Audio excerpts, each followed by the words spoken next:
இன்றைக்கி சினிமா பதிவில் நான் எம்ஜிஆர் பற்றி தான் உங்களுக்கு சொல்ல போகிறேன். எம்ஜிஆரை நம்ம எல்லாருக்கும் ரொம்ப பிடிக்கும் இல்லையா? அவர் ஒரு மிகப்பெரிய கொடைவள்ளல். எல்லாருடைய வாழ்க்கையிலும் நீங்கள் நல்லா கவனித்து பார்த்தீங்கன்னாக்க ஏதாவது ஒரு சம்பவம் அவங்க மனசில் பதிஞ்சு அவங்க நல்லது செய்யணும் அப்படின்னு ஒரு முடிவு எடுத்திருப்பாங்க. படிக்கணும்னோ இல்லை தானம் பண்ணணும்னோ இல்லை ஒரு அமைச்சராகணும்னோ ஏதாவது ஒரு முடிவு எடுத்திருப்பாங்க. அதே மாதிரி புரட்சி தலைவர் எம்ஜிஆர் வாழ்க்கையிலும் கொடைவள்ளலாக மாறுவதற்கு ஒரு அருமையான சம்பவம் ஒன்று நடந்திருக்கு. அது என்ன அப்படின்னு தான் நம்ம இப்போ பார்க்க போகிறோம். அவர் தானத்தில் மிகச்சிறந்த கொடைவள்ளலாக இருந்தார்னு நம்ம எல்லாருக்குமே தெரியும். ஆனால் இதற்கு அச்சாரம் போட்ட சம்பவம் ஒன்று உண்டு. அதை தான் இந்த வீடியோவில் நான் உங்களுக்கு சொல்ல போகிறேன்.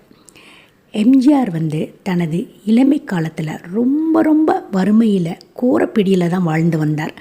அப்போது பெரும்பாலான நாட்கள் ஒருவேளை உணவு தான் கிடைக்குமா அவருக்கு. பாருங்களேன், எவ்வளோ ஒரு கஷ்டமான நிலைமையிலேருந்து முன்னுக்கு எல்லாருக்கும் நல்லது செஞ்சுருக்காருன்னு.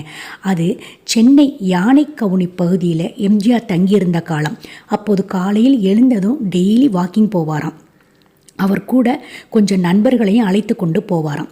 எல்லாரும் சேர்ந்து வாக்கிங் போய்கிட்டு இருக்கும்போது வழியில் ஒரு பாட்டி டெய்லி புட்டு வித்துட்டு இருப்பாங்களாம். அந்த பாட்டியிடம் தினமும் எம்ஜிஆரும் அவர் நண்பர்களும் வாக்கிங் போயிட்டு புட்டு வாங்கி சாப்பிடுவாங்களாம்.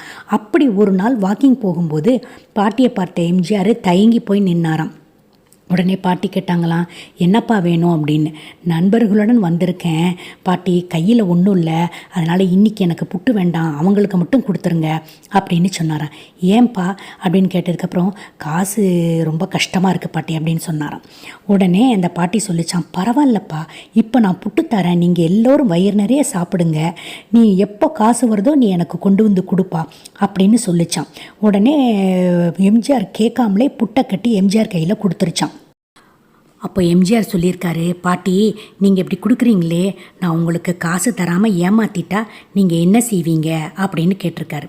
உடனே பாட்டி சொன்னாங்களாம், இங்கே பாருப்பா, இந்த காசை நீ கொண்டு வந்து கொடுத்தா எனக்கு வருமானம், அப்படி கொடுக்கலன்னா அது தர்மம்ப்பா, தர்ம கணக்கில் சேரப்போகுது, இதில் என்னப்பா இருக்குது, வயிறார உங்களுக்கு சாப்பாடு போட்டேன்னு நான் சந்தோஷப்பட்டுக்கிறேன் அப்படின்னு சொன்னாராம்.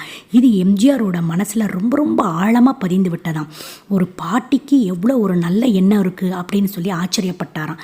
பின்னாளில் இந்த ஒரு சம்பவம் தான் அவரை மிகப்பெரிய கொடைவள்ளலாக மாற்றியதான். இந்த சம்பவம் தான் அவர் கொடைவள்ளலாக மாற காரணமாக இருந்த சம்பவமும் கூடவாம்.